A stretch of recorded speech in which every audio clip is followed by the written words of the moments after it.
Are you ready? We're now streaming live. Good afternoon, everyone. I call to order the regular board meeting for Gateway Community Charters, 4:45 p.m., May 26, 2020. Welcome, everyone. We're so glad to see you. Roll call. Mr. Anderson, please answer present. Mark Anderson, I am here. Harry Block, Present. Bruce Mandrick, Present. Jack Turner, Lily Campbell, present. Superintendent Cindy Peterson, welcome. We're so glad to have you with us today, of course.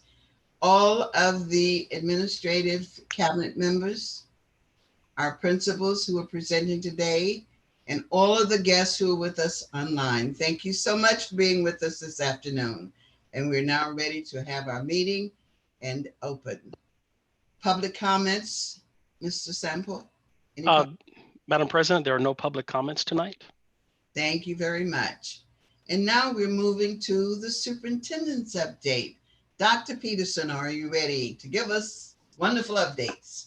I am always ready to talk about our organization, as you know. So just a few things have been going on since we were together 2 weeks ago. We've done a whole lot of planning around the pandemic and how it is affecting current year, the summer, and next school year. We're having ongoing meetings every 2 weeks with the Sacramento County office and other charter leaders. We're continuing to meet weekly with our principals and vice principals in our leadership group, focusing on equity as well as important other issues. And all of cabinet have been attending a number of webinars related to safe reopening of our schools, plans around what we need to bring into focus as we get closer to that work. Also with our Blueprint for Excellence, which is an annual document, as you will remember, we're currently working on developing it and getting input from various stakeholders into it. We're definitely doing some major revisions to the goals and priorities area to reflect the changing world we're living in and our continued student-centric focus, making social emotional learning and equity as well as excellence a huge part of that document. We will be sharing more with you on some of that as we get more input and get it in front of you this summer before it's adopted. Our equity work with the Hanover group is moving forward. We have 3 meetings planned, June 4th, 9th, and 11th. We've expanded the team that's attending that to be both our principals, vice principals, site leadership team, but also the site leadership team is now often including a lead teacher, a curriculum coach, a counselor, and other touch people to make sure that we're having a deep look at how we're doing this at our sites. So really excited to see that work coming together. Also, we are creating a task force at looking at our equity policy that we adopted, I believe it was in February, along with the draft inclusion, equity, inclusion, I can do it, strategic plan. And we will be bringing that back to the board as well. But the task force of administrators is working with us, as you might remember, because this was at the board retreat, is that we adopted an equity policy and then recognized it wasn't really in alignment with the strategic plan we were working on around equity. And we really want the 2 documents to be tightly aligned and aligned to our blueprint work. And so we have a task force that we have created of principals who are interested in helping with this work and excited to move that forward. It may not seem like it, but it has, since the last time we were together, we had our virtual end of year event. I mean, it feels like a month ago that happened, but it really was in the last 2 weeks. I really want to affirm Jason and his team, as well as all the administrators who worked really hard to make the end of year event something special, even though it was different in the way it was delivered. We had so many outstanding responses from people about our attempt to keep our culture alive and to honor people and respect the end of the year. And it was through Jason and his team in particular's good work that happened. Both Mr. Business and Omira, his director, all three of us and myself attended the school services budget workshop, which I know you will hear more about from Aaron today. And before that, the week before that, I attended the governor's May revision press conference as well, virtually, of course. So none of that is great news, but it is at least more known around the budget, which is what we were looking for, is to at least have some targets. Also, we've been attending a number of webinars, Zoom meetings, calls on legal, equity, personnel, and fiscal matters related to how to plan for the coming year. I was able to attend the Charter SELPA CEO Council meeting. Dr. McCormick attended the PLN, the Learning Network, which is a newly named function there. That used to be the steering committee. And then I was lucky enough to have an opportunity to meet with each school's leadership team to create connection and support, as well as to have serial meetings with Michael and I about their summer school plans to ensure that they were happening in ways that were equitable and serving hopefully the most vulnerable. Also, as you know, we're deep in the end of year celebrations, which if you have not already, I know Mr. Sample plans to get out to you a spreadsheet of links to those so that you can see how our principals are honoring their students and the way they're progressing at each site. And then during those celebrations, I was able to take a moment and provide a short address to each school or graduating class, which was something, again, that Jason and his team put together. And I will say it was highly officious looking. I wore my doctorate regalia and attempted, when I came in, I was quite surprised because Jason, as Ms. Campbell will tell you, because she also had a similar experience, Yeah. we had a very officious black table with big important flags in the background. And when they spliced all of my best efforts together, they also put pomp and circumstance in the background. So hopefully, I'm not going to look at it because it was hard enough to do it, but it was definitely an experience. And I make a little humor about it, but definitely want to affirm Jason for making that happen. It was hard to not be at each of the events this year. That's a big thing I look forward to every year. So at least knowing that my face was there and a message of some kind was a nice way to do that.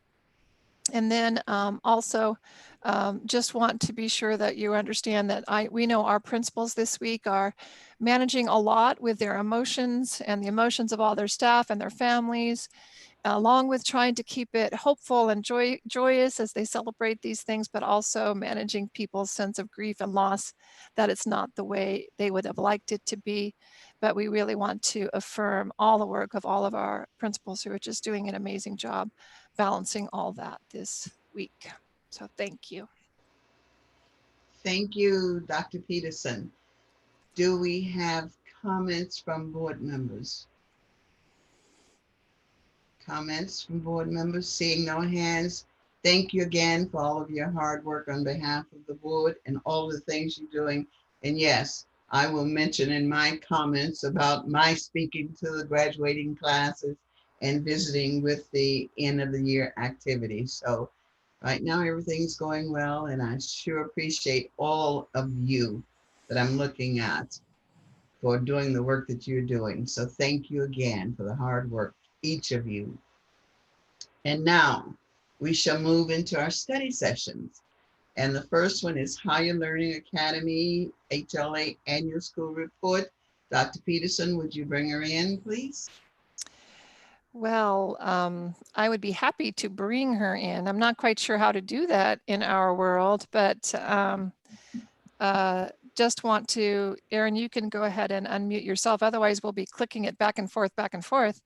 But Jason will ensure that you have the ability to share your screen. But mostly what I'm going to say is what I would say if you were there in person as well. I know Erin is here along with her vice principal, first time ever HLA vice principal for him and for us, because we, very excited that we grew our own and chose our own. And and Daniel has been with us for a good long time, but they're just, all of that came together in powerful ways, I know, for both him as a professional, but more for us in HLA and the gift that he's brought to the team at HLA.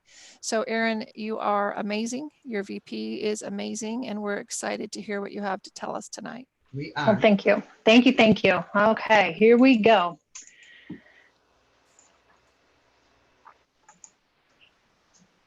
Is everybody able to see my screen okay? Yes. All right, wonderful. So Danny and I have been practicing this a lot, and we do realize that there's a little lag time on when we transition from one screen to the next screen. So just be patient with us and enjoy the ride. So welcome. We are going to present to you all of the wonderful things that have been happening at Higher Learning Academy this school year.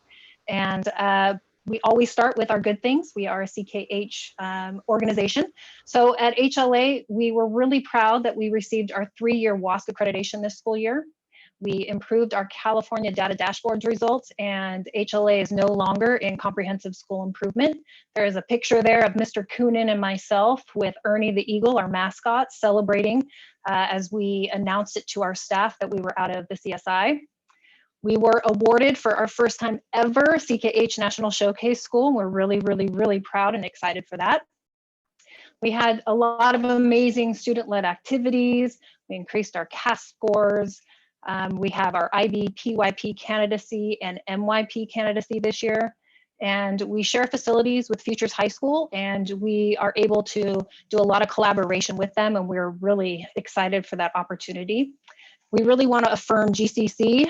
We want to affirm you board members and the whole entire HLA community. We wouldn't be able to do all these wonderful, great things if we did not have all of your support and guidance. So we appreciate you very much. I'm now going to turn it over to Mr. Coonan.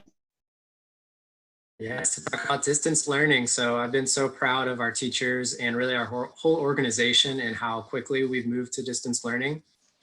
Currently at HLA, there are no more Chromebooks because we have checked out every single Chromebook computer to a student. Every single one of our teachers, including our mindfulness teacher, our speech provider, they all have Google Classroom set up and are using that along with some other platforms to stay connected with their students and continue to challenge their students.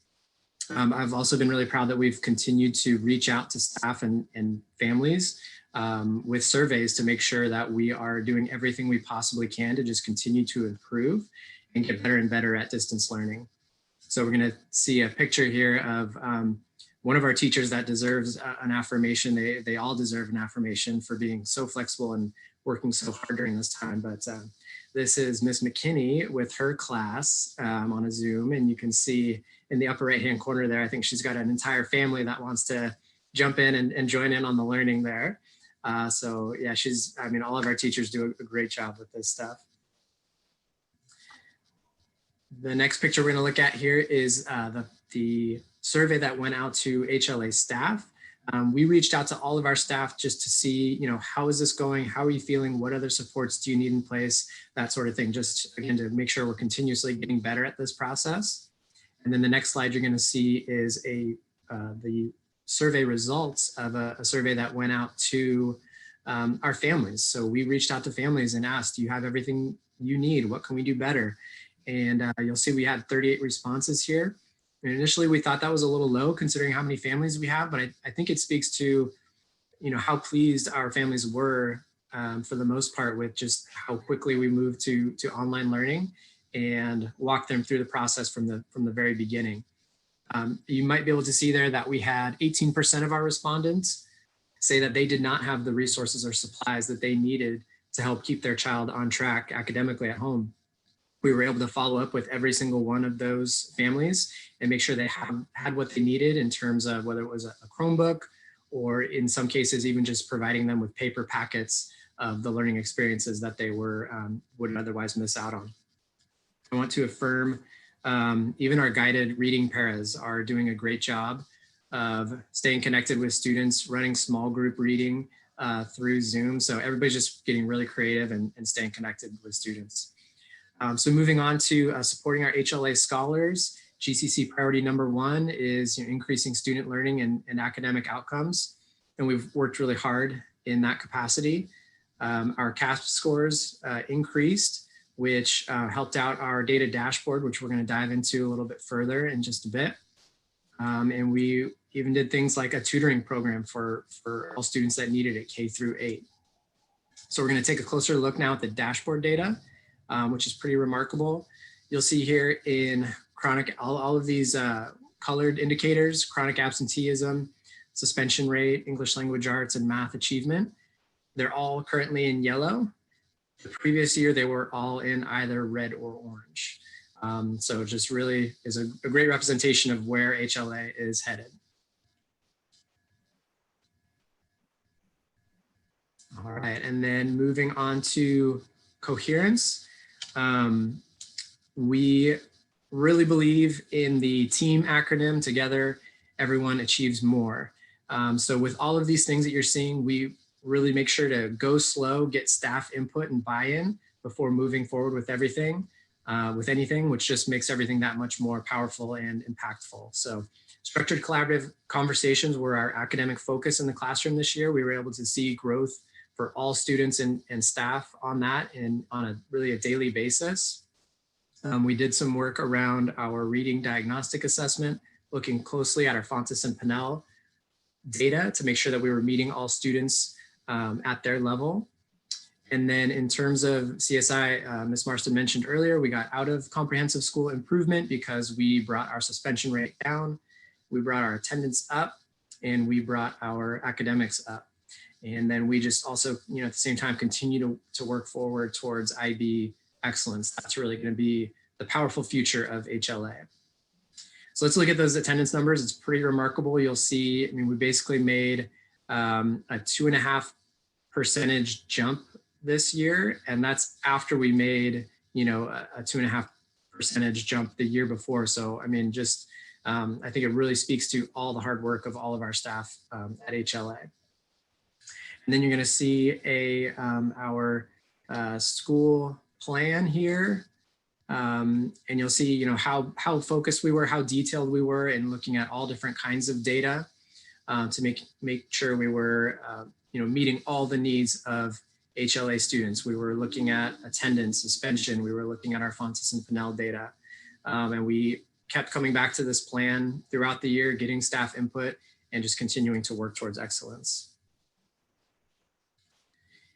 Our most recent work with Coherence was around creating an instructional framework, and you'll see our first working draft of that here. All staff members have had some input and gotten to put their fingerprints on this, and we're even working towards some more background documents that kind of go into more detail on some of these things to really color in what these things mean at HLA.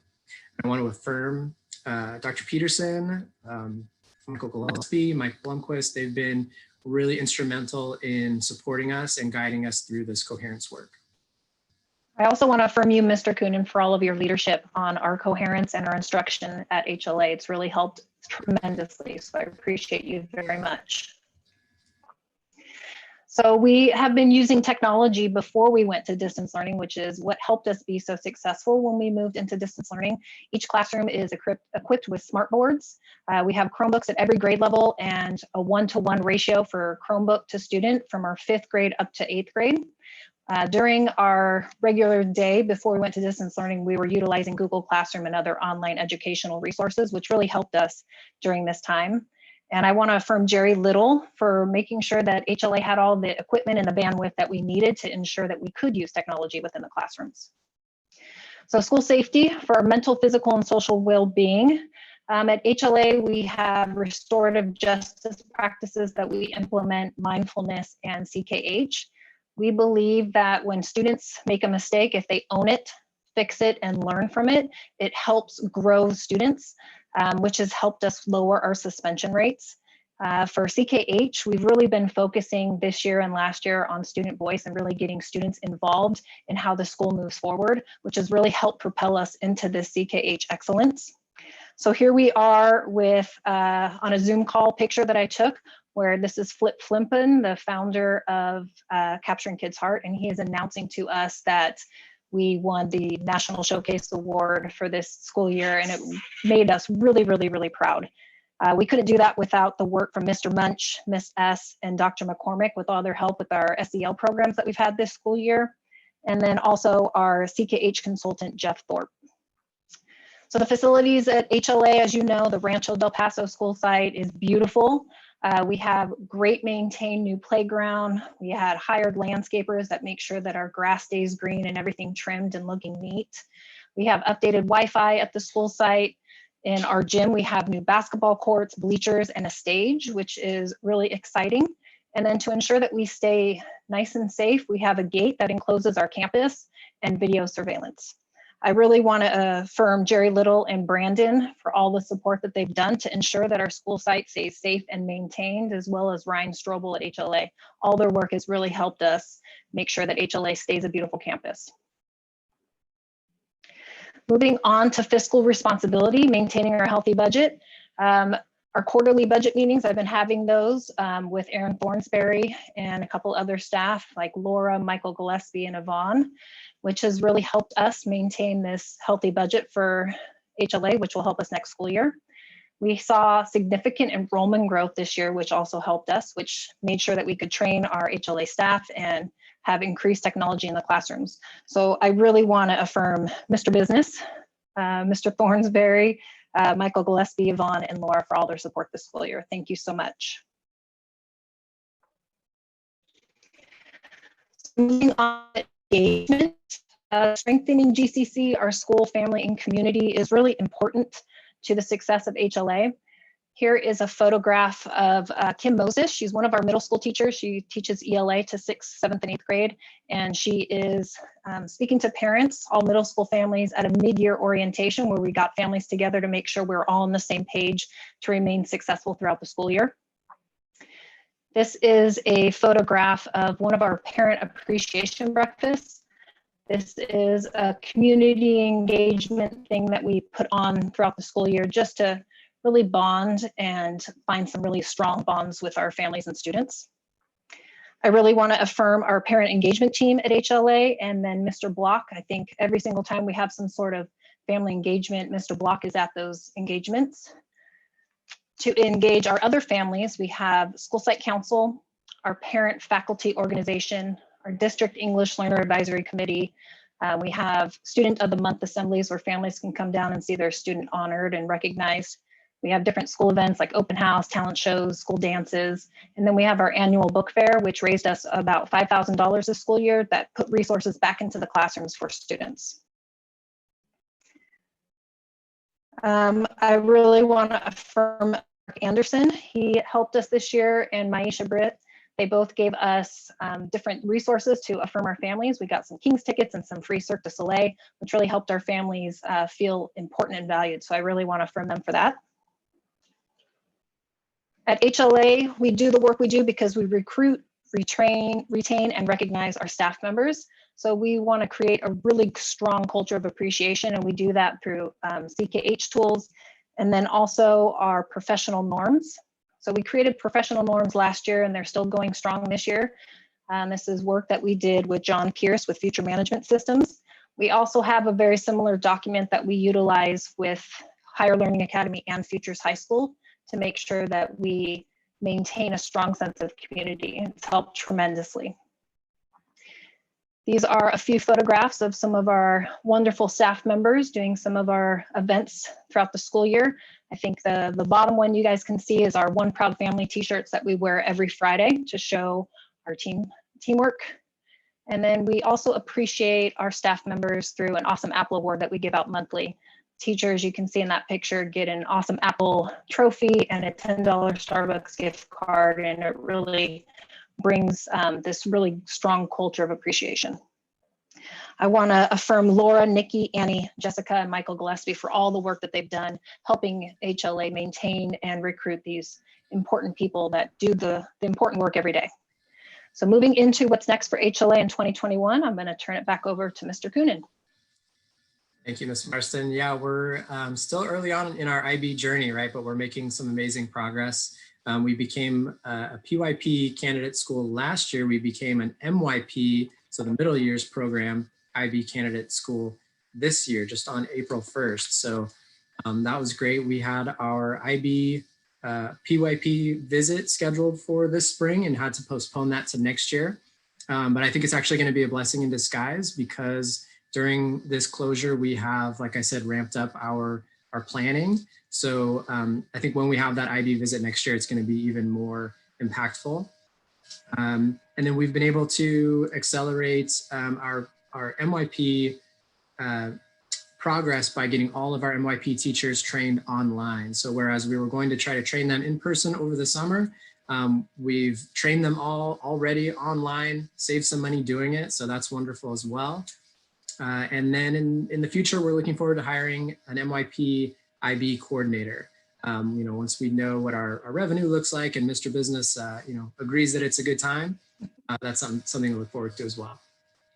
I want to affirm the GCC for their continued support with IB. The work of IB is not easy, and it's even more challenging if you don't have an organization that really understands it and understands the needs of an IB school. So thank you to the entirety of the GCC, especially Dr. Peterson, but also thank you to EPIC and GIS, being sort of our sister schools in the IB and being a little bit further along in the process than us. They've been just a huge help and a resource for us as we've made our progress with IB. I also want to affirm you again, Mr. Coonan, for all your work with our IB work. He made sure that we did not stop moving. As soon as distance learning happened, he made sure that we hit the ground running, and he has really accelerated our timeline. So I appreciate and value you very much, Mr. Coonan. Thank you. Thank you. Next year, we're also looking forward to increased enrollment. We have 67 new applications for next school year. We are looking forward to enrolling 3 kindergarten classrooms, and to ensure that we are holding, or we have space to hold all these classrooms, we're building new modular classrooms.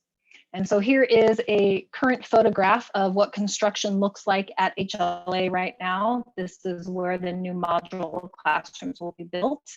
I looked at the numbers today, and we have 458 students for our enrollment for next school year. So, and it's only going to get better. So we're looking forward to that.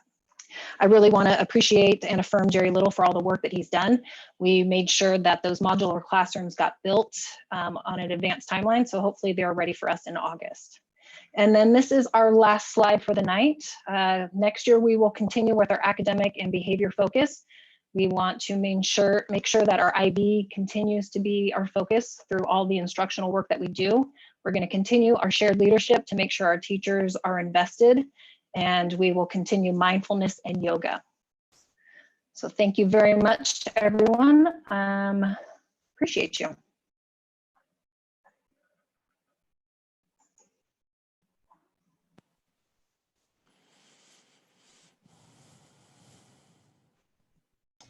Thank you, both of you. I will first ask if we have board members who have questions or comments, and I'm looking for hands. Board members? Yes, Mr. Block. Yes, I just want to say that I have been really checking on HLA, and everything that they say they've been doing it. Because I drive through, go by, and check on them. And I also see the construction going on. My wife walks there almost every day. So thank you. Thank you, Mr. Block. We appreciate you being so invested. Any other board members with comments? Well, I want to certainly affirm both of you for a great presentation.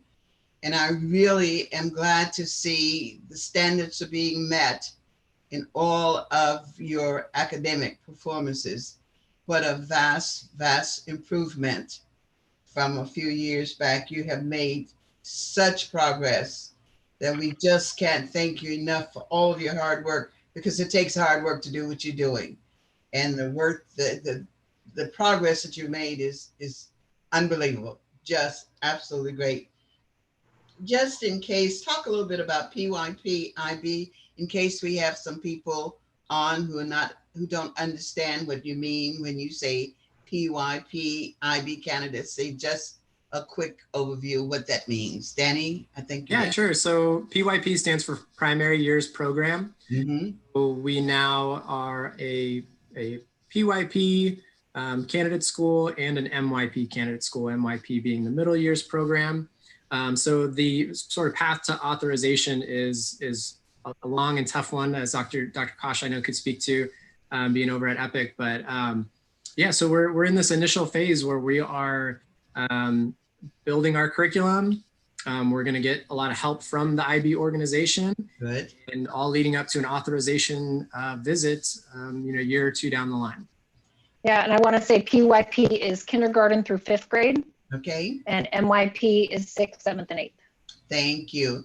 I was just concerned, sometimes we throw out all of these little acronyms and we might have some parents or other people who don't understand. So I just wanted to make sure we all were very clear what you're talking about. And that's quite an accomplishment in itself, along with CKH and with all of the things that you've accomplished this year. That's a lot of work. And I just want everyone who's listening to understand the amount of work that it's taken to get you where you are at this point. So I can't thank you enough for your hard work. It was great. Thank you for trusting me, and I appreciate we have a great team over at HLA. Thank you so much. I applaud you and give you a round of applause. Thank you. Thank you. Thank you so All right. much. So can I, just before we go to the next one, just want to also affirm, because as many of you are aware, Erin, we're going to hear from Dr. Kosh next about our wonderful Epic school. And Erin was a principal at Epic for a good long time. And she's just finished her first full year at HLA. So 18 months of being the leader basically at HLA.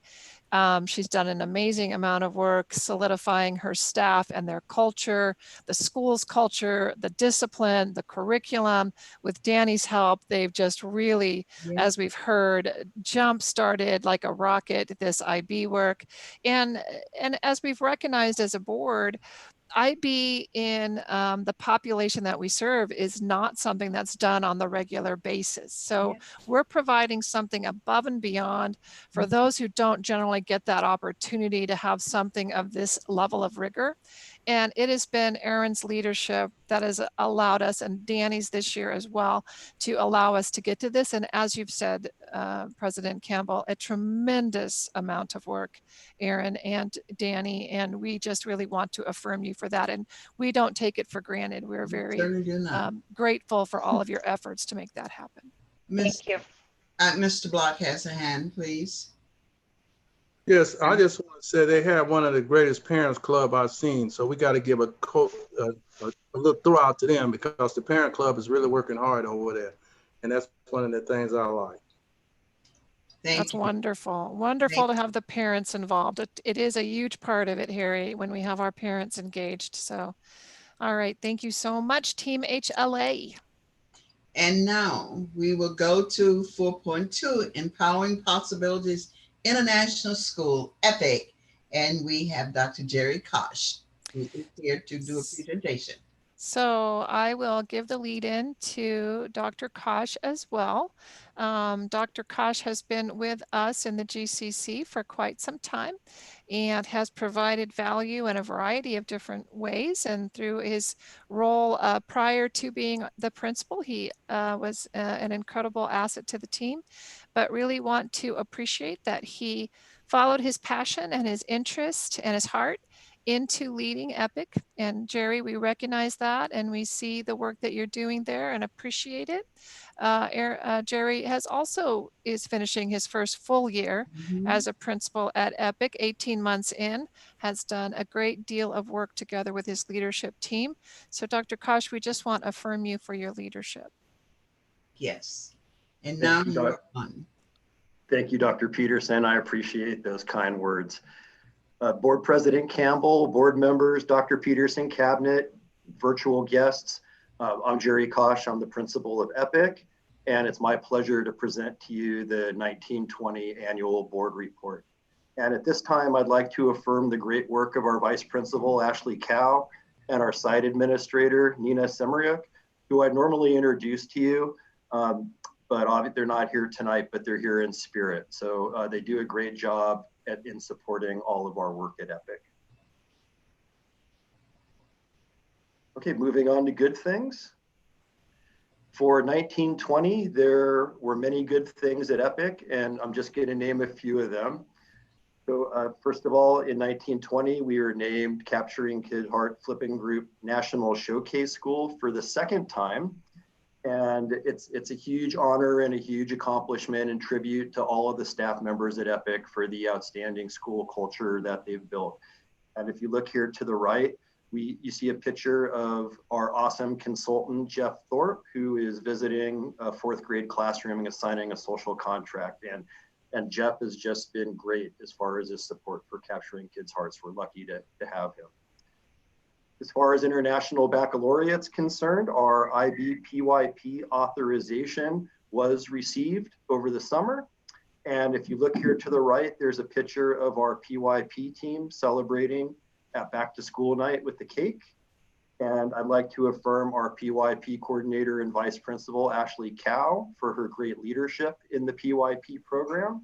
And some good news to announce is that our MYP authorization visit, which was scheduled for the spring but postponed to next fall, is all set to take place. It looks like it's going to take place virtually from what I've seen. And I'd like to affirm our MYP coordinator, Miss Sam Olson, and our wonderful middle school team for all the hard work that they've put in this year on our middle school program.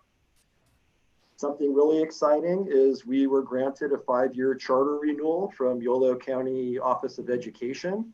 And I would like to thank all of the stakeholders, there's too many to name right now, who turned out in support of EPIC.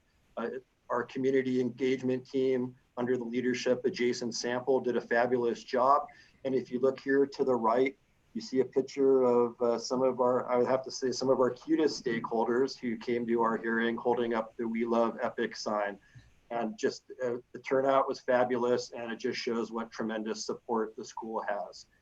And then last but not least, and probably not the most exciting good thing, but it's a very important good thing because it shows the compliant programs that EPIC has, is that we underwent a federal program monitoring from the state of California last fall that took a lot of work on administration and teachers' part. And we're proud that we had 0 findings in the areas of Title I and English learners.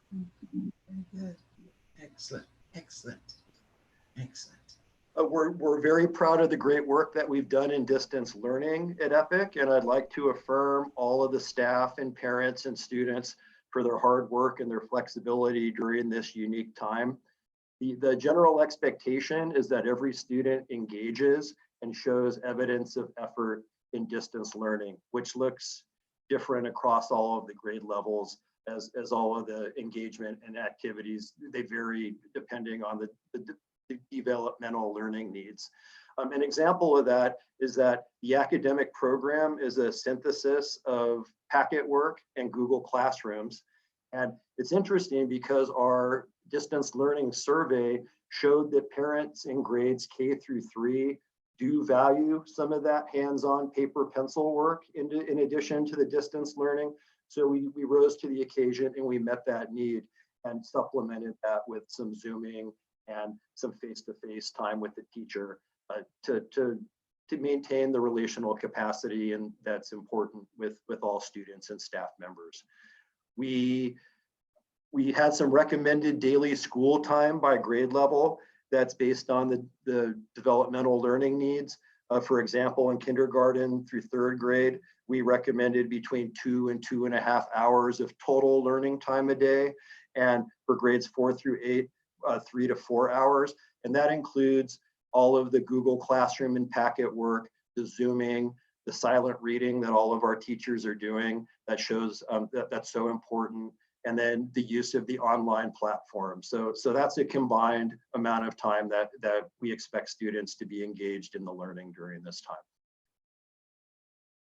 We assisted our families in obtaining low-cost internet options, and I want to affirm the GCC because they were right on top of that, suggesting like how students could get cheap internet through Comcast. Dr. Peterson was involved in getting internet access out into our parking lots for students who needed that. I mean, we were right on top of it before other districts were even engaging in student learning. We were weeks ahead in assessing what our needs were in that. And I want to affirm Jerry Little and John DeMarco as far as the technology support goes. We checked out 150 Chromebooks to facilitate our online learning. Over here, you have a picture of Miss Nina distributing Chromebooks. And that was after, and of course, that was after surveying parents who needed Chromebooks. And we're pretty much tapped out on Chromebooks like HLA is too, and all of them are out to our families for use. And as I mentioned before, all of our teachers, in addition to the academics, to promote social emotional learning and to maintain the relational capacity with our students, all of our teachers hold Zoom or Flipgrid classroom sessions at office hours to maintain the connections with our students and families. And you see here on the right, there's a picture of one of our 4th grade teachers using Flipgrid to do good things with their students. Flipgrid was a new platform that I knew nothing about until we embarked in distance learning. So we're learning new things every day as well. Okay, distance learning part 2. So I mentioned that part of our online learning time is the use of our online platforms. And one of the most important ones is SuccessMaker. SuccessMaker is computer adaptive instruction in English language arts and mathematics. So basically it tests the students, assesses where they're at, and then feeds them standards-based material based on where they are. So it's, as you can imagine, it's highly engaging. We get reports from students that they enjoy being on SuccessMaker. And this is something that parents and families can support their students. And we're going to let our students keep our Chromebooks so they could keep using SuccessMaker over the summer, because it's a great way to continue learning in a way that doesn't really need to have 100% parent involvement watching over them all the time. We use Newsela Storia, which is an online database of about 2,000 books that our students and families have access to. And then there's a highly engaging next generation science standard-based platform called Mystery Science that's heavily used at EPIC. And it's providing a great way for our teachers to do science in a distance learning format. As I mentioned, all of our teachers are encouraging sustained silent reading. They're sharing what books they're reading on Zoom. They are discussing, and there's a lot of research that I've done, and it's common that sustained silent reading has a huge impact on students, especially if they're choosing the books that they're reading, and hopefully they'll all find that home run book that can spark the love for reading, where it becomes an intrinsically motivated thing and not something that we tell them that they have to do. We're focusing on equity, as Dr. Peterson mentioned. That's a huge thing with our distance learning, supporting our English learners, our students with disabilities, and through social emotional learning and making sure that they're not being left behind in their academics. And some of the ways that we're doing that is we have paras and teachers pushing in to Google Classrooms. SuccessMaker is a great way because it's computer adaptive. Teachers are being encouraged to design lessons that address the needs of multiple intelligences and different learning styles that incorporate music and art and things like that. And they're using Zoom and Flipgrid to maintain their classroom connections. So students, I mean, they want to see each other and they want to engage with each other. And this is the way that they do it. And it's an important part of social emotional learning. And it's a very easy way that it can be. I mean, you know, that's not the be all and end all of social emotional learning, of course, like capturing kids' hearts isn't as well, but it's a small thing that's so very important to do during distance learning. And last but not least, our parent liaison, Mr. Vladimir, who you see here on the right, has been doing a tremendous job calling and engaging families, encouraging them in participating in distance learning, analyzing, you know, what their needs are and how we can support families better. So he's been doing a great job. Okay, moving on to student learning and academic outcomes. I'm going to present this data to you in two ways. I guess you would call this first way the old way, and then the next way I'm going to present it is the new way, which is the dashboard. So if you look here the old way, it kind of gives you a good picture of EPIC's journey on CASP over the last 3 years. And as you see, there's been tremendous growth made in students meeting and exceeding the standard. If you look in language arts, it's increased every year. If you look at math, there's a huge increase to 17, 18. Last year it dropped a little bit, and we've looked at the data and we've analyzed how we can improve, and it's kind of formed a school-wide focus on mathematics that you're going to see as I do some future slides in the presentation. I'm going to keep coming back to that.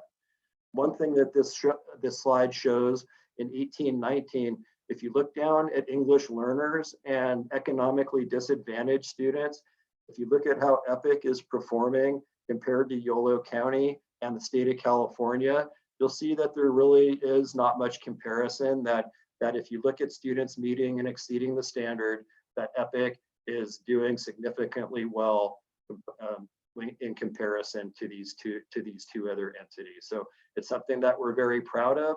Now, as we go to the next slide, the dashboard, this is a 1-year snapshot. So if you look at 18-19 on the EPIC dashboard, if you look, the English language arts and the mathematics are both at orange. The English language arts, it says we maintain, meaning, and another thing that's different about the dashboard is it doesn't look at just your students who are meeting or exceeding the standard. It looks at every student in EPIC and how far they are away from the standard. So if you look, our language, although you saw our language arts went up, as far as looking at it in the dashboard, we maintained, and since we didn't go up enough, they bumped us down to orange, saying you need to improve more. So that's factoring every student at EPIC, ranging from your gifted and talented students to your English newcomers who are forced to take CASP as in their first year in mathematics and their second year in language arts. So the dashboard, it's kind of interesting when you look at it that way. Math, if you look, we declined. The dashboard aligns with what the first slide said. Math needs to be a focus at EPIC, and it was, and it's going to continue to be. And I'm going to share some of our strategies in a future slide. If you look over to the right, chronic absenteeism and suspension rate. Chronic absenteeism, it is a problem at EPIC, and it has been identified. And we did quite a bit this fall leading up to the closure to reduce chronic absenteeism. We've implemented positive incentive programs for perfect attendance. We do attendance awards more frequently. Now we do them on a trimester basis. And most importantly, the parent gets the child to school, right? So it shows that parent engagement and the parent programs in order to get them to value bringing their students to school every day, to not taking the independent study contracts for 2 weeks. That has been the deep work that we've been doing through parent communication with Mr. Vladimir. I want to affirm Dr. Peterson. She took an active role in this, and we sent home letters to families about the importance of attendance. We've been monitoring attendance. We've been making phone calls. We have a chart of families that are at risk that we focus on. And I believe that if we did get a dashboard color for this year for that it would be improving. And as far as suspension rate goes, like I said, this is a 1-year snapshot. EPIC suspension rate went up from 1% to 4% in 2018, 2019. 4% is just slightly above the state average. And the reason it went red was because it went up so much that year. So one thing that we worked to do this year was reduce the number of suspensions. And if we were to get a dashboard color, the suspension rate is back down under 1% for 18-19. So that would probably shoot back up to green or blue. So I'm very proud in the work that we're doing on these dashboard indicators. We're aware of them. We're aware where we need to improve, and we're adjusting our instruction and our programs in order to rectify any issues with the dashboard. Okay, moving on to Renaissance Learning. So EPIC uses Renaissance Learning. We analyze the data 3 times a year after we test it. Teachers create spreadsheets of students as to who's improved, who hasn't. We use it to target students for intervention. And we also use it for charter renewal. In the absence of CASP data years ago, when we were writing our charters, we needed some kind of objective criteria to measure growth, and Renaissance learning was it. So in our charters, we say that each of these grade levels are going to improve by 50 points by the end of the year. You see scores here from fall to winter, meaning it doesn't have winter to spring due to the school closure. And as you can see, many of our grade levels made that 50 points of growth by New Year's, which we're very proud of. You see there are a couple little blips here. About 95% of our grade levels were on target to making their growth. And of course, we're looking at the grade levels here that are not making their growth, and we're looking at the data and we're seeing how we can make improvements there. So that's Renaissance learning. So moving on to student learning and academic outcomes. So there's primarily been two main focuses at EPIC, and these are two main areas of our professional learning. So I wanted to talk a little bit about International Baccalaureate. So our staff has done some really great work in IB. We received our PYP authorization. As I mentioned, MYP is coming in the spring, or at least virtually. So we're scheduled for that. The MYP work, there's been significant work in the IB unit development. We had to upload all of our units to get authorized or to get approval for the visit, which we did. So everything is, the paperwork is tight. We're just waiting for them to either do a real or a virtual visit. And I'd like to affirm the middle school teachers and Miss Sam. It was a tremendous amount of work, and they really rose to the occasion to get things done. As far as PYP is concerned, we held a training in IB evaluation.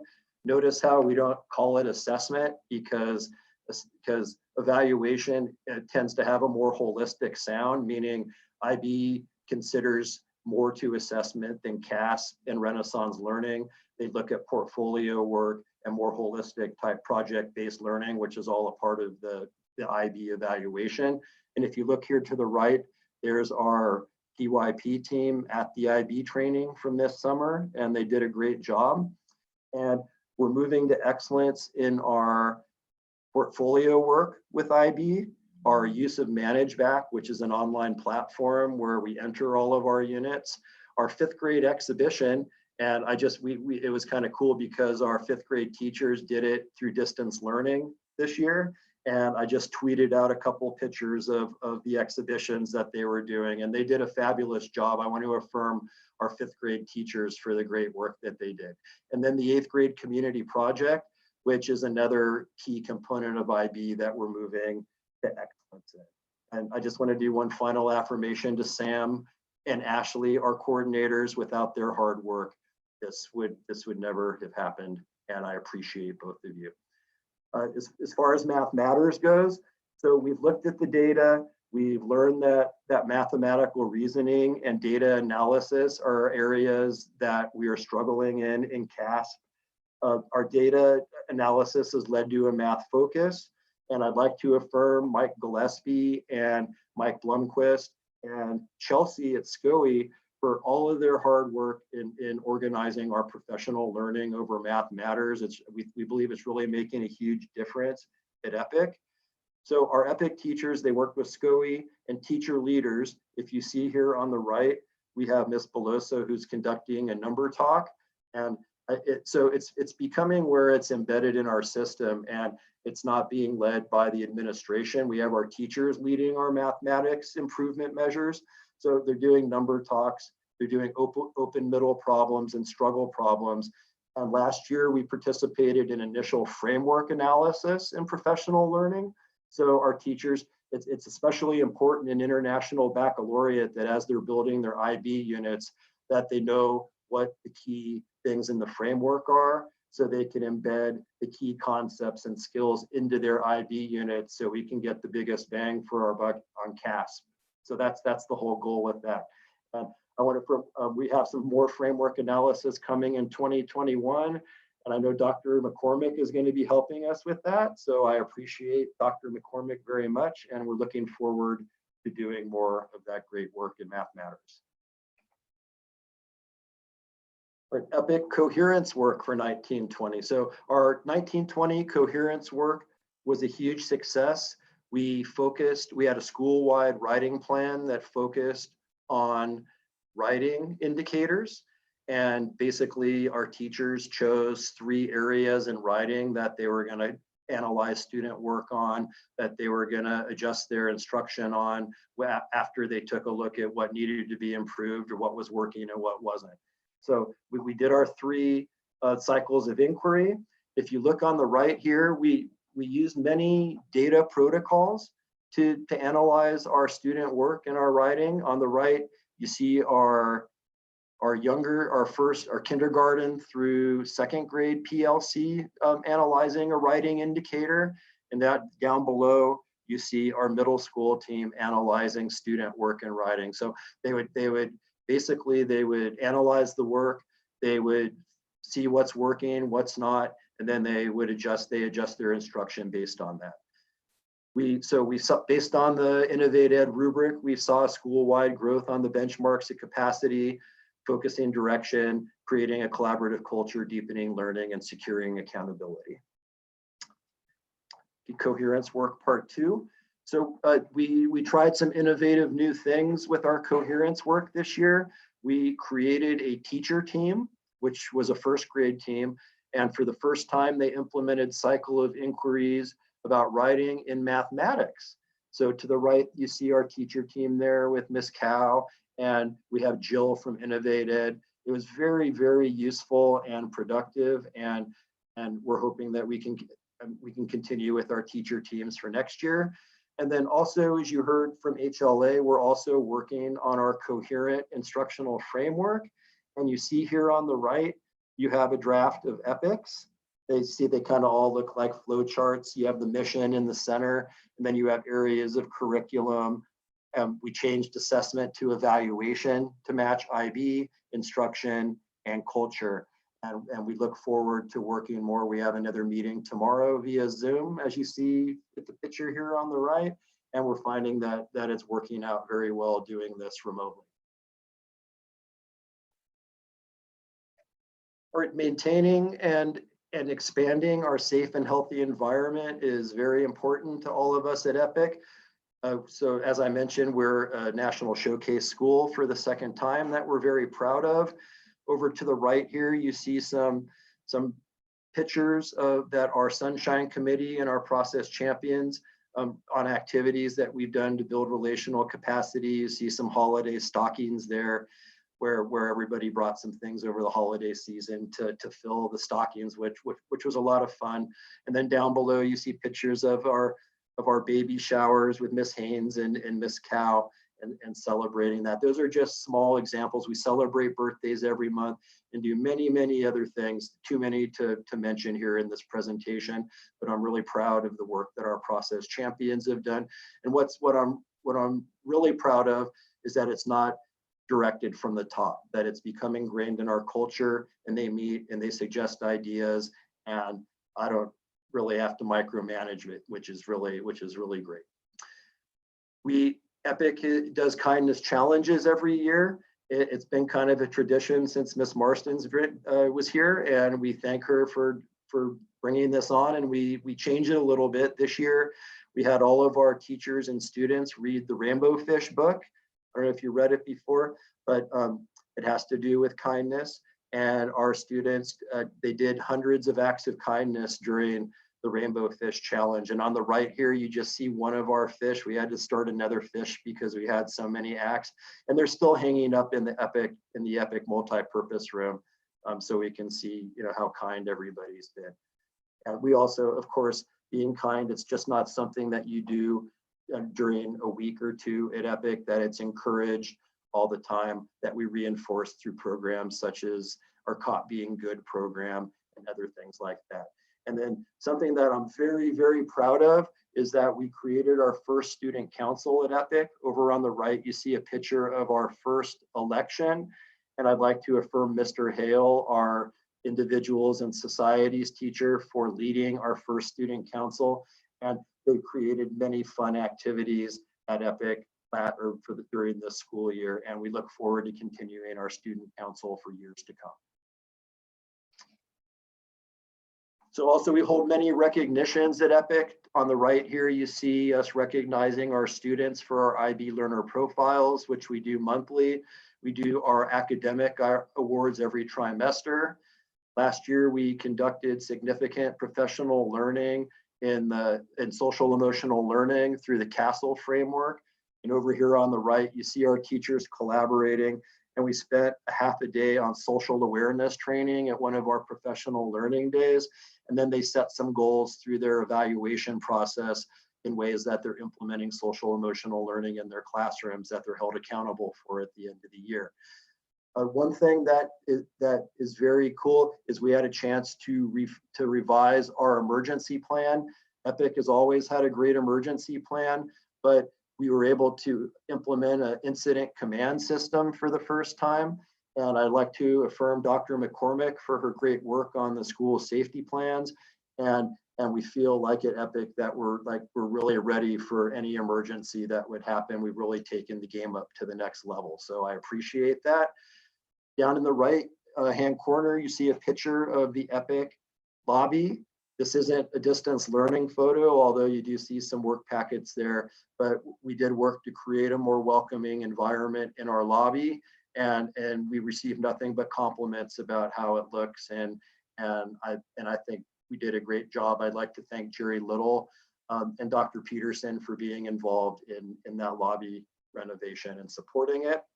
And then last but not least, over here on the right, you see a picture of our new PE teacher, Mr. Panikvar, who did a fabulous job this year, by the way. We're really lucky to have him and moving our PE program to the next level of excellence.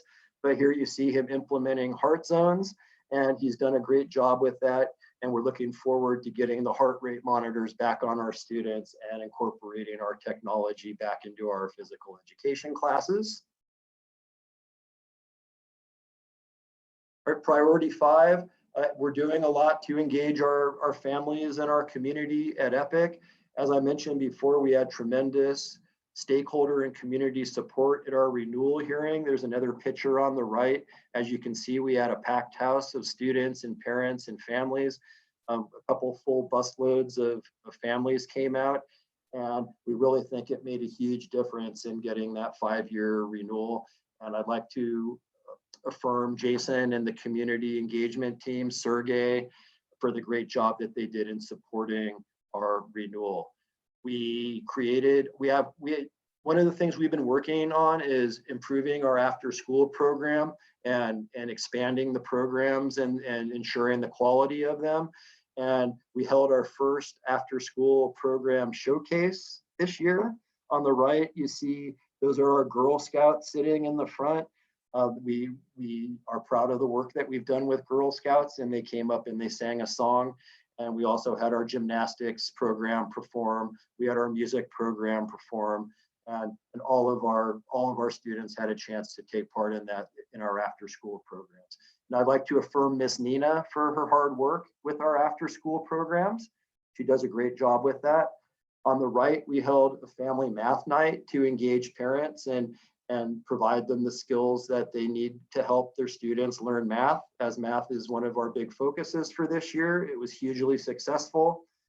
On the bottom right-hand corner, there's a picture of our community engagement team, Mr. Vladimir, Sergey, myself on Russian radio, and we're proud that we have a new presence on Spanish radio as well to promote our diversity at our school. And we were recognized as a 1920 best of the best school in the Sacramento region for the second time.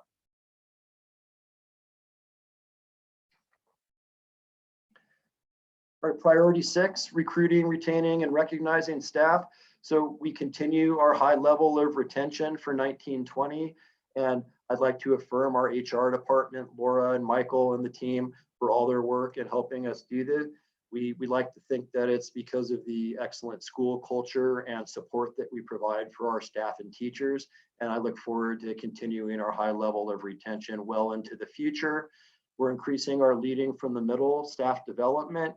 So on the upper left-hand corner, you see our teachers doing math professional learning, leading the professional learning, and we're looking forward to doing more of that.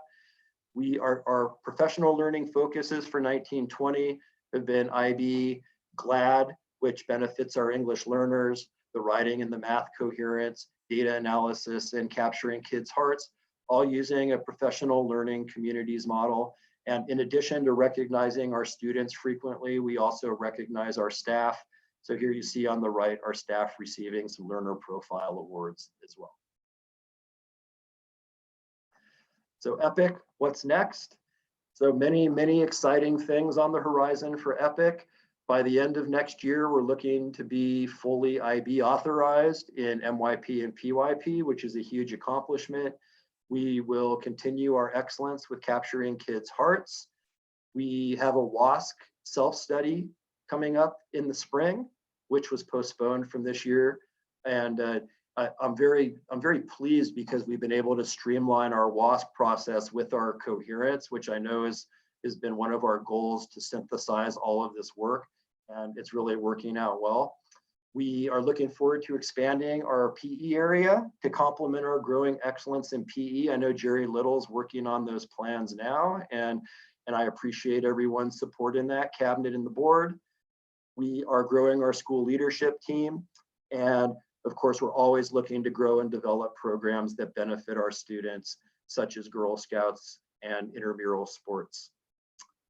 So that's what's next for EPIC.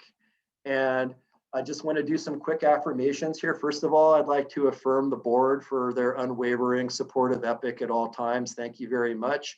And then I know it seems like it was yesterday to me, but here's our cabinet, minus Dr. McCormick, making pancakes for our staff at the beginning of the year. I want to thank Cindy and Jason and Aaron for all that they do, and all the tremendous support they give EPIC. Dr. McCormick, I put a picture of you here. I really appreciate all the great work that you're doing for GCC, your help with attendance, with ARIES, just with everything, social emotional learning. It's just a pleasure to have you as part of the team. And then last but not least, I want to thank Michael. Mike, it's been a pleasure working with you for the last, I think it's been 8 years, having an office next to you for a few of them. And then at EPIC, just your unwavering support. We're going to miss you. I'm going to miss you, and I know we'll still be friends. And I wish you the best of luck in your future endeavors at EDCO. So thank you very much, and I'm open for questions.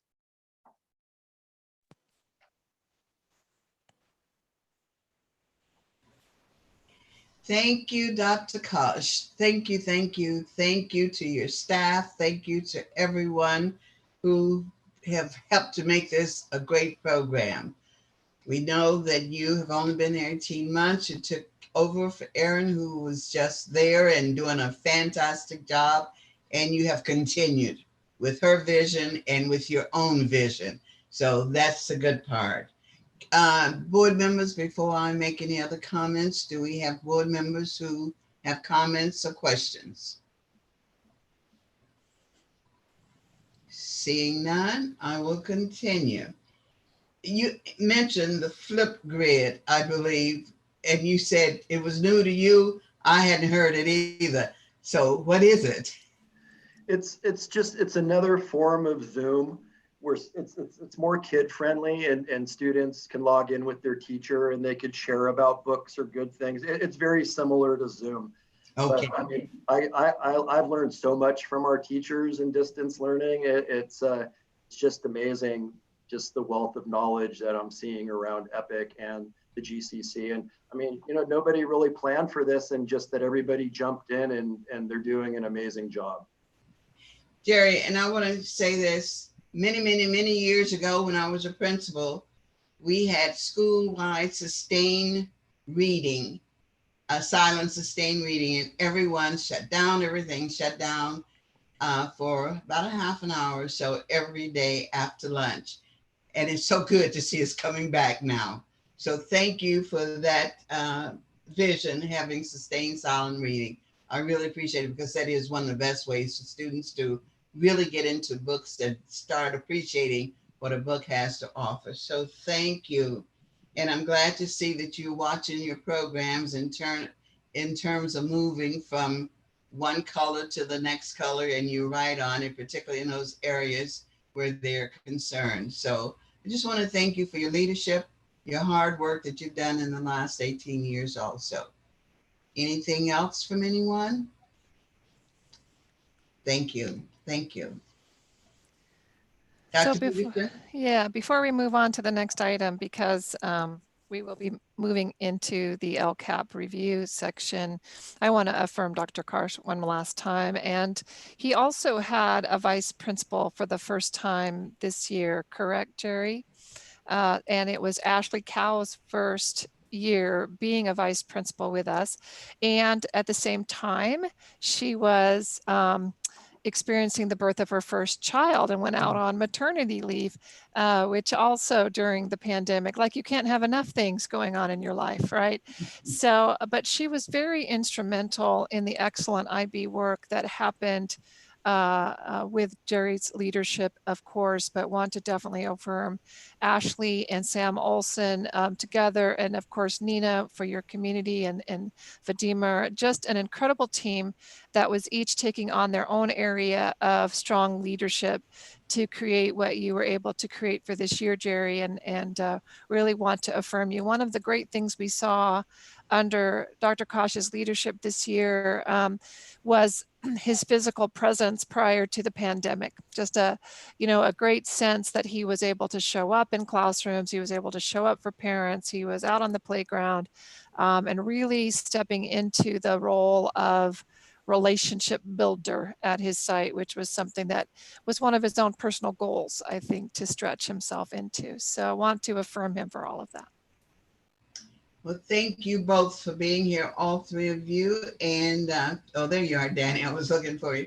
So we give you permission to get off. To sign off. You don't have to get off, but you could sign off if you would like, and be a part of the YouTube experience if you should love. And we love you. And you guys both did a great job, or all three did a great job. Thank you. Good job, our schools. Super job. Thank you very much. And so we will now move into our report, the LCAP update. And Michael is set to take on, and of course he got a lot of affirmation in these as well as our other school reports, as he is worthy of, and we definitely want to affirm and recognize that Michael has been, a very crucial part of our leadership team for a long time, and the LCAP has been one of his big areas of responsibility. So he's going to update you on where we are at the moment. Thank you, Dr. Peterson. So good afternoon, everyone. I am giving you a quick update on the GCC LCAPs for this year. Jason, if you can go to the next one.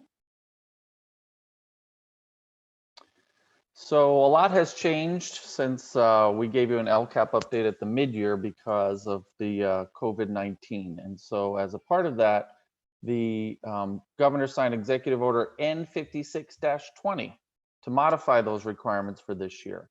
So basically what's going to happen is that we will be adopting an LCAP budget.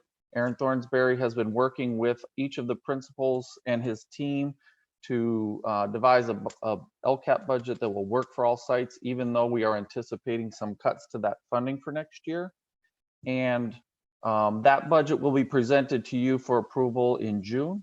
As part of this also, they waived the LCAP template that we currently have, and we're going to implement for the next 3 years. So what's going to happen is in December, schools will be bringing a 1-year LCAP to the board for your approval.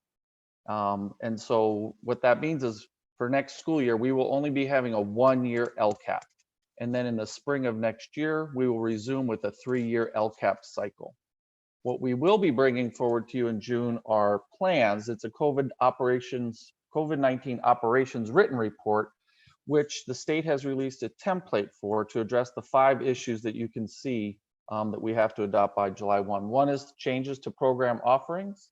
The second area is meeting the needs of the English learners, foster youth, and low-income students that the LCAP funding is generating. The third is how we're delivering high-quality distance learning options both now and possibly into the future.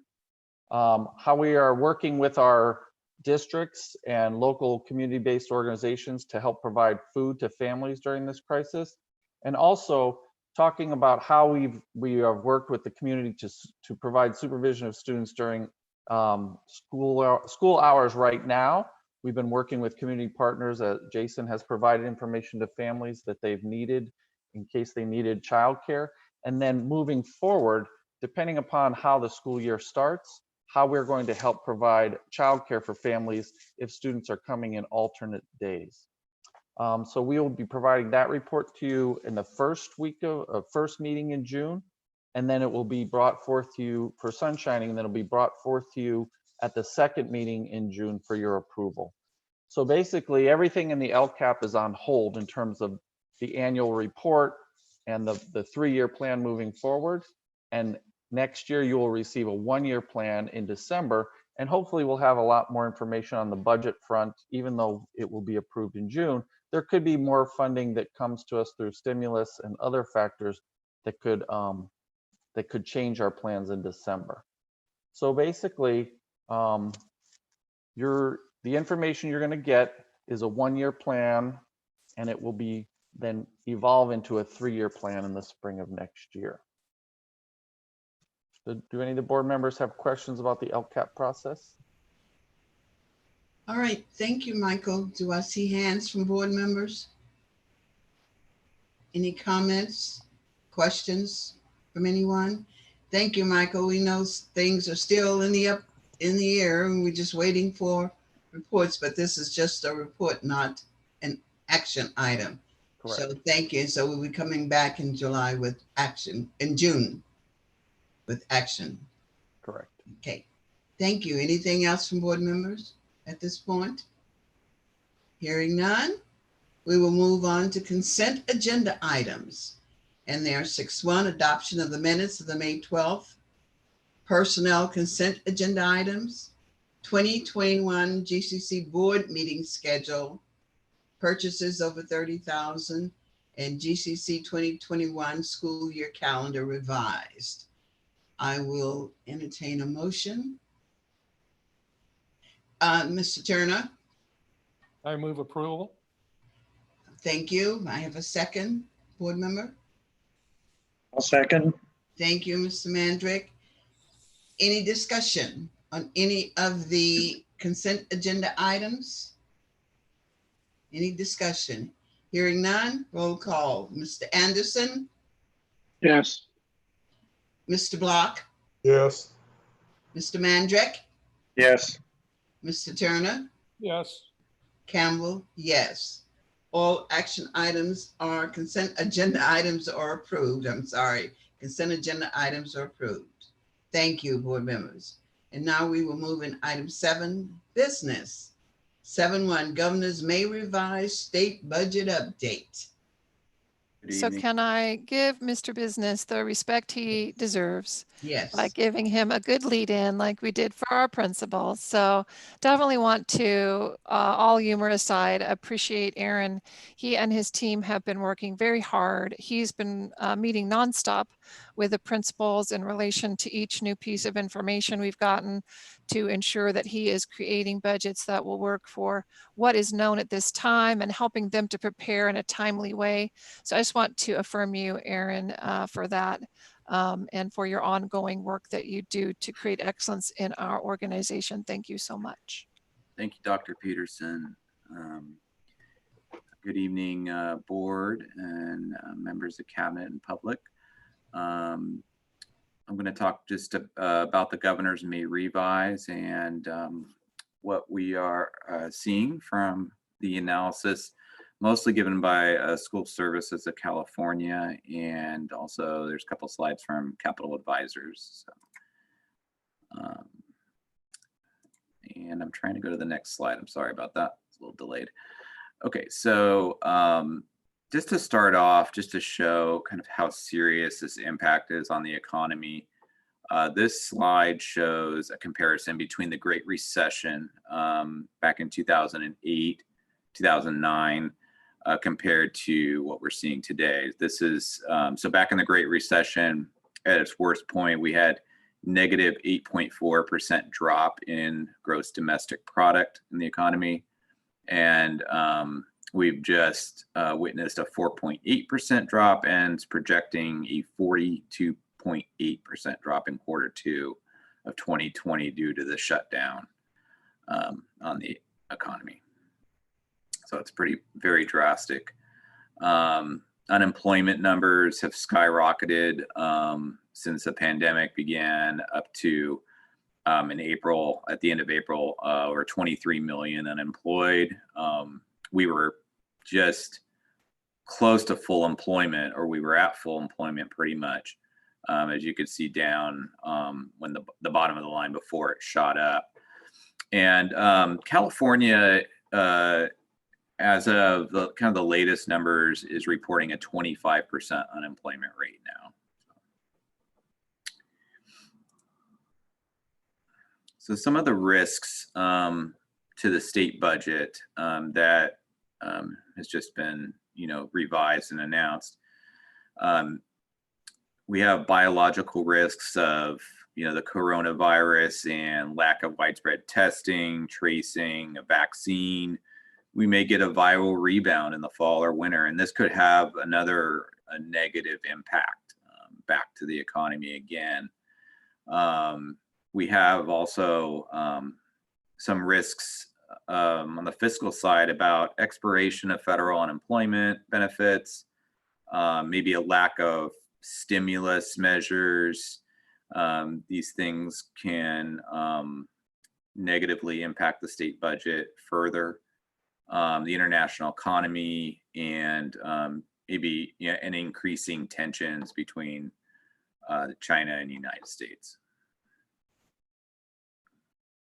So one of the questions, or major questions, will there be a revised budget later? So right now we have the May revise, and that gives us kind of a glimpse of what's to come. And then, as you know, the budget gets adopted with passing, of the legislature later on in June and by July 1st. But there's a lot of information that is lacking that the state normally has at this time. And so, we could have unemployment rates changing, the deferral of tax payments, income tax payments, which is the largest share of the general fund revenue, that was deferred out to July. So they normally have this information now, they don't have it. And so a lot of these things can cause the budget. It may be very likely the budget is revised again later on in the summer. This slide just shows the projected largest contributors to general fund revenues in the state. The income tax, corporate tax, and sales tax collections. And what was being projected before was that in the January budget that we would be going, it would rise from 144 million to about 147 million. And then if we look at what the LAO, Legislative Analyst Office, was estimating, under a U-shape, quick rebound type of situation, we would be dropping to 122 billion. The L shape, which is where the economic growth would kind of stay stagnant, would be 114 billion, and the May revise is, 110 million, and the May revise is projecting 114 billion dollars. So before, this slide really shows the before impact of transferring money from the reserves. So the state had built up a good share of reserves leading into this, which was a very good thing. And so without that, you could see what the impact would be between the January budget and the May revise. So the January budget was estimating, going up to 153 billion. But without, if we didn't have any reserves at the state level, the budget would have dropped off to 124.9 billion in revenue, which is a huge impact there. And then with the transfers from reserves, and you could see it's up to 137 billion. So we'll, much better than what it could have been, but it's still a long way off from the January budget. As you can see, 151 billion way up at the top compared to that 137 billion. Proposition 98 funding, which is the K-12 education share of the budget. As you can see here, this slide shows you kind of the last recession, the Great Recession, how at the bottom we were at $49.2 billion of funding, maybe down to about $47.3 billion in 11-12. And it really grew over the last decade. And we were up to we were projecting $84 billion in the January budget. Now that has dropped off to 70.5 billion, which is really a larger drop than it was during the Great Recession. So just to kind of go along with practicing capturing kids' hearts, and I'd like to start off with just the good things about the next year's budget with the May revise. So none of these, as you know, this is just the May revise, and we hope that some of these things will get passed. And it appears that they probably do have a good chance of passing, but we don't know until July 1. Special education. So the base rates were increased to $645 per ADA. That was in the January budget proposal, and it remains in the May revise. So that's about a 15% increase in state special ed funding over the 19-20 budget. So that's one of the good things, and that will definitely help reduce the contributions that we have to make into the special ed budget from our unrestricted funding. That's a really good thing. Next slide is we're getting some relief with CalPERS and CalSTRS rates. We're getting likely a 2% reduction in STRS and PERS rates for the next 2 years. So that's much needed relief, and that is now in the May revise. And then the CARES Act is a federal source of funding to help with this pandemic. And what it will provide is a share will be, what's being proposed here is $1,900 per disabled student that we have.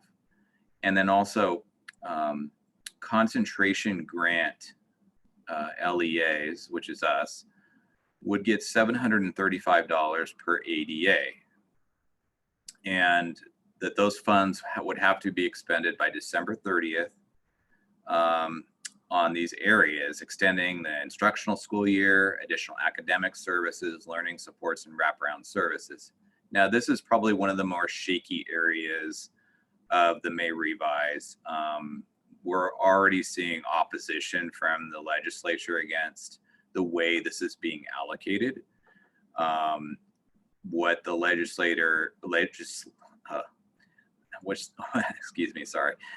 what the legislature is proposing is to actually provide this funding to all districts, not just concentration grant districts. Concentration grant is the kind of the number of based on the number of students that are free and reduced. If you have a more than 55% free and reduced student level, you're considered a concentration grant. And so what happens is, under this proposal, a concentration grant, you would get all the money, all those districts. But if you were just under that 55% free and reduced threshold, you'd get none of this money. So that's why there's a lot of opposition to it. And so it's very hard to budget on this right now, or to even include it in the budget, because we would probably be getting much less if they change, if the legislature is able to get their way and change this. And it's just hard to tell with also, what are these areas that the fund shall be expended on? Is that something, we don't have a very good definition of what these areas are yet and what we can use it for. And so it's very difficult at this point to budget on this. So some of the challenges ahead, deferrals. So deferrals are back, and the first proposed deferral now will be a June to July deferral, and it'll be that deferral is probably likely to be very short. It could just be a couple days, so that hopefully will not have too much of an impact on us. And we have one of the good things about Gateway is we have very good cash reserves across most of the schools. And so, and all those funds are combined together in the Sacramento County Treasury. And so we're in a very good position. And what we're seeing though for what's being proposed here for the next fiscal year is that a little bit of April, and then all of May and all of June will be deferred. We don't know to what month yet. That wasn't clarified yet. Hopefully July, but that could be deferred even further or chunked up into different months. So, that will be very challenging to, many charters or districts that are in a very low cash position.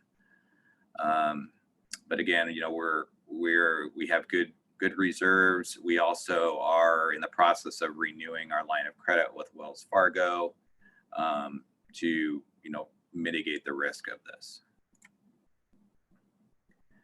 The local control funding formula. So what's being proposed is that the May revise would basically cut a net 7.92% to the 1920 amounts. So they apply the cost of living adjustment, and then they cut it by 10%. And that's how you get the 7.92%. And so this shows the impact, the slide of that cut, and kind of like what an average district would get under that. The impact of that cut to the LCFF is actually worse for our schools because we have a high supplemental and concentration grant. We have a high unduplicated pupil percentage. We are in the, almost all of our schools are in that 80 to 100% graph on the right. And so we would be looking at probably a total reduction of about $938 per ADA. Only one of our schools, I think, is in the 40 to 60% Sava Elk Grove. So it's a little bit lighter on them, but yeah, so unfortunately it does hit harder. Next slide, get it there, okay. Next slide, categorical program cuts are being proposed as well. The only one that really is impacting us is ACES. ACES is proposed to have a 15% cut. We have ACES programs at HLA, GIS, and COA. And so that, unfortunately, those state grants will be impacted. Our CTE grants at Sava, we have the Strong Workforce Program and the Career Technical Education Grant, but those grants were awarded in 1920, and so we don't, that doesn't appear that will be impacted because they were awarded in 1920.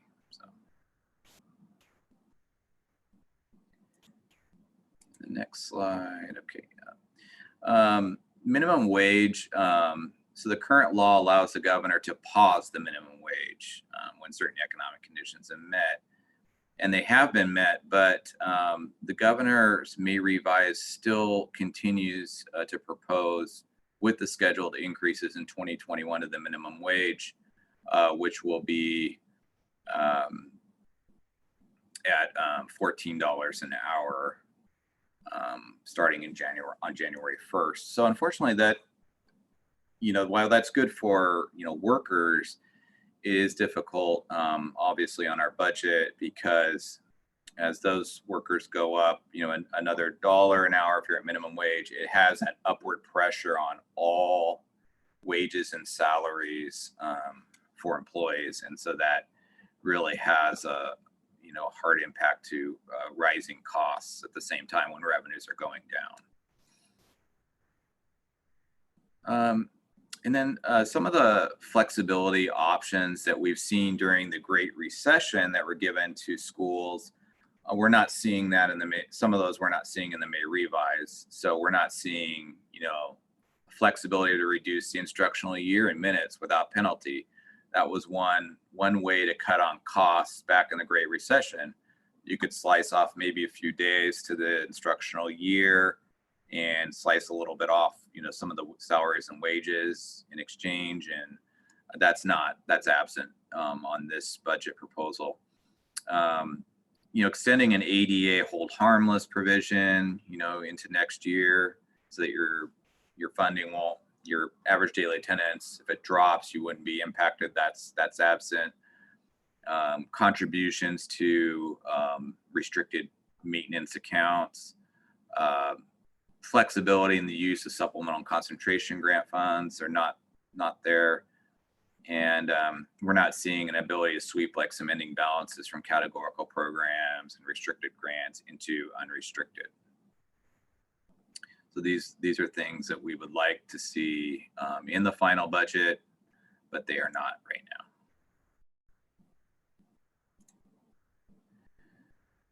This slide shows just what school services is recommending on the cost of living increase for the LCFF and categoricals for the next for the budget year and the next 2 years out.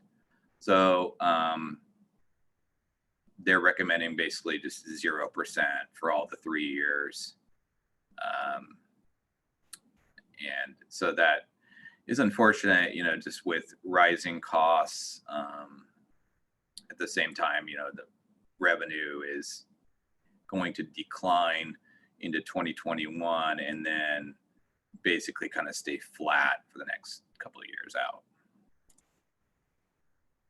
So this is a picture of me and a coronavirus anvil top falling on my head and me asking for help. That concludes the presentation.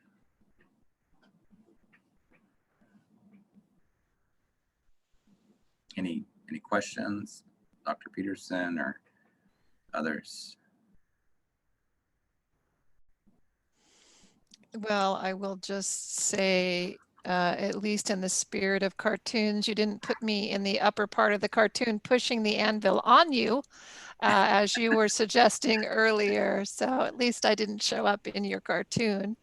I think we're all feeling a bit of that weight of the anvil falling as well. So thank you.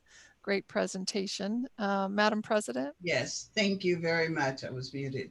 Board members, I give you first priority. Any board members with, yes, Mr. Anderson.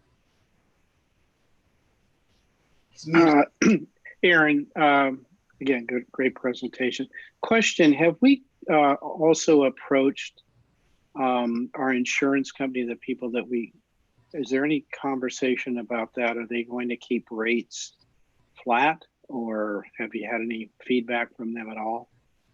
Yeah, well, the good news is our workers' comp is expected to be flat. The bad news is that liability insurance is going up significantly next year. I think SIA and both CharterSafe were telling us to really budget for about a 25% increase in the liability insurance costs. In property, pretty much the same. So are you ready to phone? Are you ready to phone a friend? Any other questions, board members? Yes, Mr. Turner. Jack. Good question. Relationship. Exactly. They're to. We can't hear you, Jack. You're bleeping out. I'm sorry. Can you hear me now? Yes, yes. Aaron, how strong is our relationship with Wells Fargo, and are they likely to change their lending rates to school districts? And the second question is, you and Cindy, do you have a timeline when you're going to come back to us with recommendations for living within this new austerity budget? Yeah, I think our relationship with Wells Fargo has been pretty good. We've applied, put in the application for the renewal of the line of credit. So we're waiting to just see if any further questions they have, waiting on that decision from them. And we'll come back to the board in late June, I believe it's June 23rd, to propose the budget for next year. Jack, excuse me just a moment, Bruce, because she asked a question for Cindy. Did that answer your question? Yeah, his question was to Aaron and I, but Aaron answered for That's us. what I think. So unfortunately, I think he froze up and dropped off. So I don't know if he's coming back or not. But for the rest of the board, we will be following our usual budget adoption process in terms of bringing it to you in June before we need to turn it in. And Aaron and I are working very hard with every school to ensure that to the best of their ability, they are living within current dollars to make their budget work. But we do understand that it is quite possible some of our schools may need a soft landing of a little bit of deficit spending. Aaron and I are keeping that in mind depending on the school and the school's need. But as Aaron will tell you, we also have to be very careful because the out years look even worse. And so we can't be deficit spending at a large amount today, assuming we're going to get money tomorrow that isn't projected to be there. So we're being very cautious about deficit spending at this time in terms of spending into the revenue. Help me out, Aaron. Thank you, reserves. Yeah, we want to basically, I think have a balance of taking, from reserves versus just straight cuts. For this next year out, and the state has some tools, to help mitigate the cuts in next year, whether that be reserves or some federal funds. I used to call them bailout money, like back in the recession, but but there really isn't. We don't know if there's anything like that going forward in the outer years. And so that's why the outer years are looking much worse at this point. But hopefully, within time, we'll have maybe some added support from the federal government, or, give us time to readjust to this decrease in state funding. Mr. Mandrick, I saw your hand earlier. Did you get your question answered? No, first of all, I appreciate what you're going through, Aaron.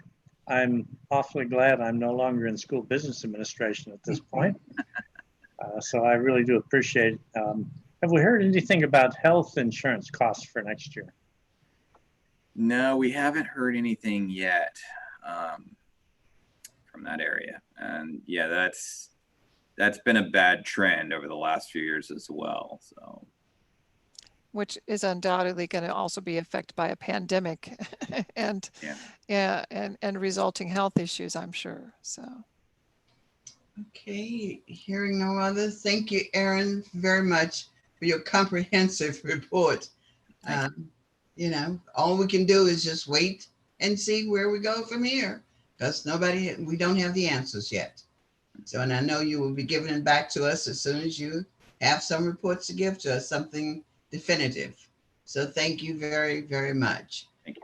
Hearing no other questions, seeing no other hands. We are now moving on to board comments. Any board comments? I do have one that you're just waiting for me to remind you of. Our board scholarship allocations that we do give to a student every year. So if you can, please get your donation into the GCC office as soon as you can. Remember, we pledged ourselves $100. So we want to make sure we get our funds in for our student scholarships. Any questions on that, anyone? They can mail that to the office. Yes. Either attention to Jason Sample or Blythe Contreras, either one. They will know what to do with that check. And we are grateful for you to continue to support one or more deserving seniors, depending on how we give that out. And we appreciate very much your donation. I did mail mine to attention Jason Sample, so please make sure that it is directed to you. And the other thing that I have, again, I want to congratulate Jason, Cindy, and all of you who had something to do with the end of the year activity for all of the students. It was great to be a part of it, listening and looking. And my congratulations, please, Blythe, when you do the minutes, please let all of the award people, the classified and certificated people who were recognized, how much I appreciate seeing them, and thank the principals and staff for the election, for selecting those people. It was great to see everyone. And I think the last time I saw, there were about 426 people in attendance at the meeting.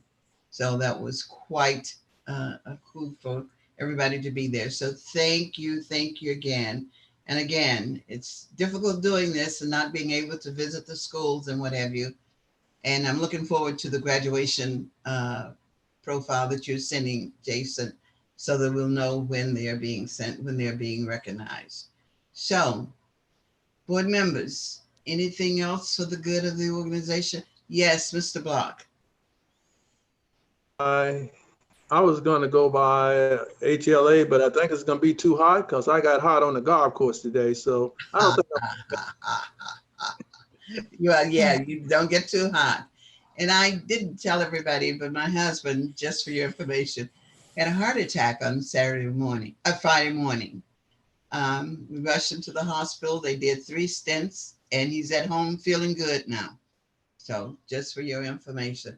That's what we've gone through this week. It's been very interesting, particularly since I couldn't go to the hospital with him at all. I just had to sit by the phone and wait for someone to call. So we made it through and here we are tonight. And so when is our next board meeting? Our next meeting is June 9th. June 9th. Okay, everyone, board members, June 9th. We hope you will still be around for that. Anything else for the good of the organization?